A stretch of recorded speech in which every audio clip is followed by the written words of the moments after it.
Let's dive into the void together and visit the ghosts of the internet past.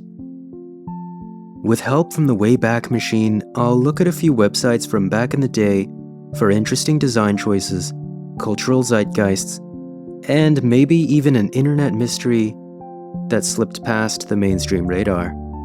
Brew your tea and get cozy, because you're about to be in for a long night and a nostalgic ride.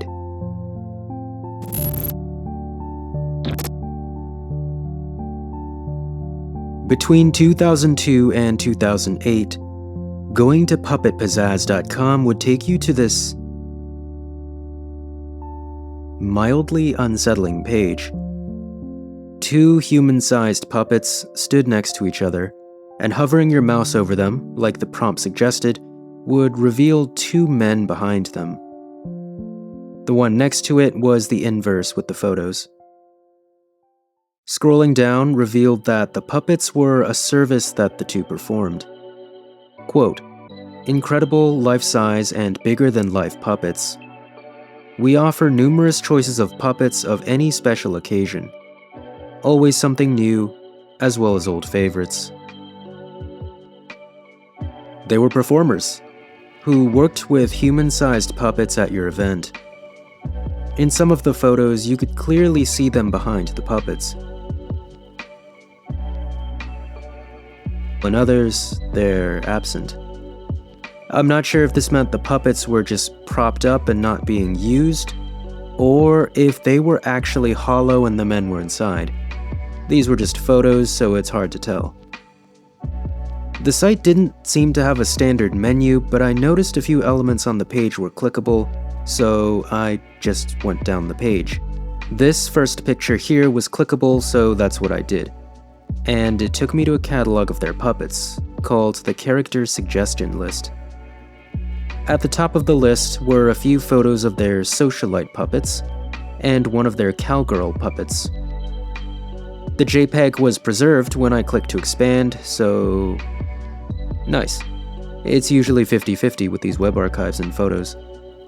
In their catalog, we had Carmen, a socialite, Big Daddy Tex, a cowboy, Sally, a cowgirl and Big Daddy Tex's girlfriend, Los Grandes, a Latino aunt and uncle pair, the Royal We, a king and queen pair that stood 10 feet tall, Jack the Jester, Bonnie Bunny, Bossy Mabo Vine, a cow, Outer Space Creature, a seven-eyed, three-mouthed alien, Computer Bugs, which to me looked like a pair of horseshoe crabs on stilts, while also distantly resembling some Pokemon, Mermaids, African Women, which I couldn't find an image of, but the name of the JPEG was titled Frique, which means wealthy or high class in French.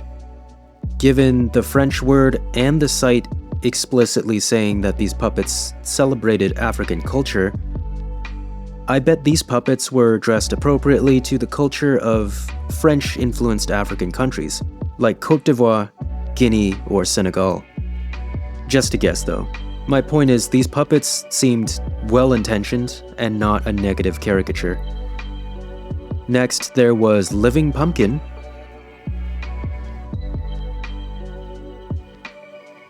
the Giant Happy Spider, a big spider that could shoot silly string, Madame Pizzazz, a fortune teller, Mr. and Mrs. Claus, snowmen and snow ladies, and it looks like they're flicking me off.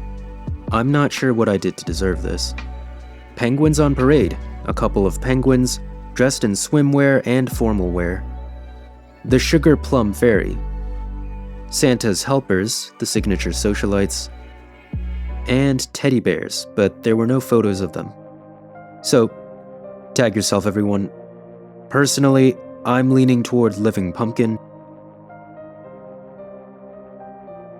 Going back to the main page, the next link was to an article about the mastermind behind Puppet Pizzazz, a Texas man named Greg, and his performance at the state governor's mansion that brought him fame. I wonder if they say heaven-o over there. The next page was called School Shows, and it was a marketing pitch for the services he could offer to schools. Quote, Mr. Greg's puppetry demonstration is a 45-minute performance extravaganza, perfect for elementary school audiences, enjoyed by preschoolers to senior citizens. One of his notable puppets was Shalandra, the superhero kid.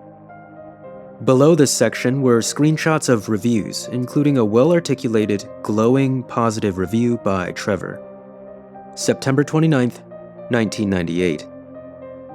Dear Mr. Greg, please come back to our school. It was fun having you here. I liked The Big Green Dog and Pinocchio. I had never had so much fun in this month. I loved your dog so much. I wish I had a puppet like that. I almost wet my pants 'cause you were so funny. Well, got to go. See you later. Your friend, Trevor. Puppet Pizzazz is still online today, but it looks way different and, well, admittedly, a lot better designed than it was back then. Greg seems to still be in the business of puppets. He has an online presence and recent activity as of November 2024. I admit that I thought some of the socialites in the Sugar Plum Fairy were a little bit uncanny, but it's obvious that these puppets and the service were well-intentioned. I also didn't grow up around puppets, much less 8 to 10 foot tall ones, so it could be a me problem. Props to Greg for using his skills to bring positivity into the world. Horror media usually depicts puppets in a pretty negative light, but Greg brought them back to their original purpose. Lighthearted entertainment. All the best to you, Greg. Hosted on Angel Fire, Society's Threat was an absolute menace of a website. From 2002 until, I think, 2004, it was a Hawaiian punk rock band's corner of the internet. A band who made music about politics and strongly disliked police and conventional spelling, apparently. The homepage had an all-black background with the usual 2000s style web design. A single content container with a banner up top and a sidebar menu for navigation. And as you can see from the introduction paragraph, they were looking for shows to play and inquiries were to be sent to Andy. The first menu item, Band, just took you to the homepage, so I went to bios. The 4 band members were Runaway Kid, Gutta, Chuck, and Andy. Runaway Kid was the bass player. Quote, his lucky number is 7 because that is when he ran away from boarding school. What? That doesn't even make any sense. Like 7 years old? Yeah, I guess 7 years old. Checks out. Gutta, or maybe it's Gouda? Guitar? Guitar, oh, 'cause he was the guitarist. Quote, his parents are rich, but Gutta, or Gutta, rejects their government-earned money, and now he lives on the streets. Chuck was the vocalist. Quote, watch out or you might get spit on. He drinks any beer, especially stolen ones. Finally, Andy was the harmonica player. I'm kidding. He played drums. He also didn't have a photo on the site yet. Even his biography said that they hoped to get a photo up soon so that we could see his, quote, ugly mug. Unfortunately, I don't think his photo ever made it onto the site. The next section I went to was Photo, which had a set of photos from one of their performances. The fact that they're in black and white really adds to the nostalgia factor and their charm, and it kinda reminds me of Fugazi.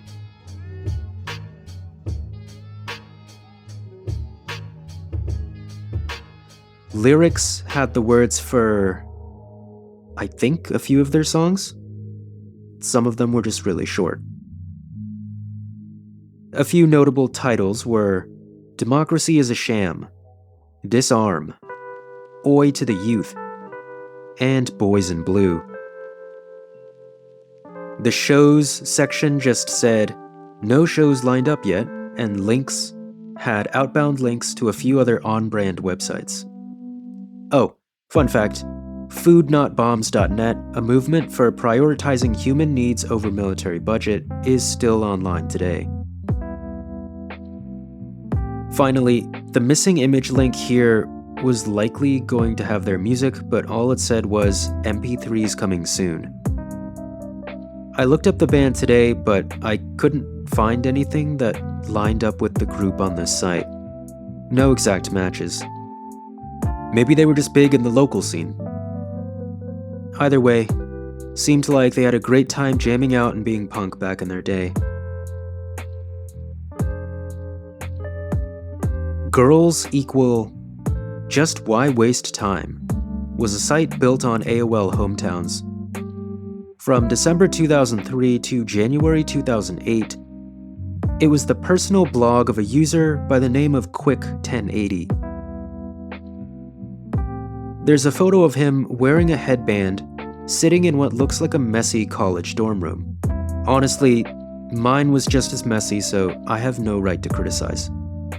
Below the photo was a header called Quotes to Them, with them being in quotations. Quote, "You see, most girls equal devious and not worth time. You gotta understand, they are always trying and lying. But unfortunately you have to be careful who you trust." The next paragraph was labeled Warning, in which he explained why he made the site. In short, he had a pessimistic view on women. I guess some things don't change no matter what era we live in. Finally, the last paragraph was titled Waiver, which clarified that his criticism was for the women he claimed were guilty. Quote, "Sorry to all you girls that are honest and true, that I may have offended. My words are for the guilty." Lastly was a contact email inviting people to send him responses and justifications.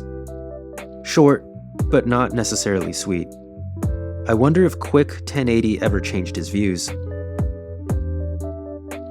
Hosted on Freewebs for a very short time from September 2003 until February 2004. Black Hole Born Child was the library of someone named Alucard, bartender, Gemini sign, journalism student, and musician. As soon as you get to the homepage, you're greeted by a few ghosts haunting your screen. Below a listing of Alucard's full titles, there was a news section that informed us of any changes they made to the site, which were usually additional lines to their poems. The next item on the navigation menu was Info, so I went there and learned about the person behind the site. They had many interests, as all people do. So to name a few, Alucard was into photography, black magic, horror movies, the ocean, nihilism, pizza, death, Shakespeare, Pink Floyd, Dragon Ball Z, Mortal Kombat, Slipknot, The Twilight Zone, and the Satanic Bible. Credit to them for having such diversity across their interests. Some of you might be raising your eyebrows because Alucard is a character from Castlevania, which makes me suspect that it's actually an alias and not this person's real name. At the bottom of this page was a link to a photo album of themselves and a contact email. The link to the album was dead, and the email was to a Yahoo account. Next on the navigation menu was Links, which had a collection of links to websites that aligned with the interests mentioned before. All of them were metal, esoteric, or a little bit of both. By the way, seeing the name John 5 just awoke a crazy memory of trying to play Black Widow of Laporte on Guitar Hero Warriors of Rock with my buddies. Next on the menu was Shop, which was an online store that sold exactly 2 products. Both were original sketches. The preview of the first one was missing, so I don't know what it was supposed to be, the description wasn't super helpful, but the second was a guitarist. Guest book was not archived and took me to a dead end, while literature took me to Alucard's profile on lit.org, another now dead website from the 90s and 2000s that was a hub for written stories, poetry, essays, and reviews. From the lit.org profile, we learn a little bit more about Alucard, mainly that they were born in 1984, were experiencing writer's block at that moment, and had a special talent for music and art from a young age.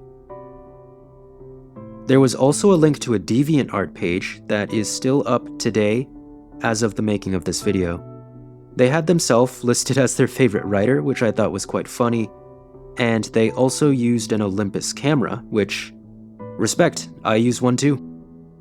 Back on Black Hole Born Child, the final menu item was called The Dark Side of Space, which took me to another Freewebs hosted website with some original artwork, most of which wasn't archived.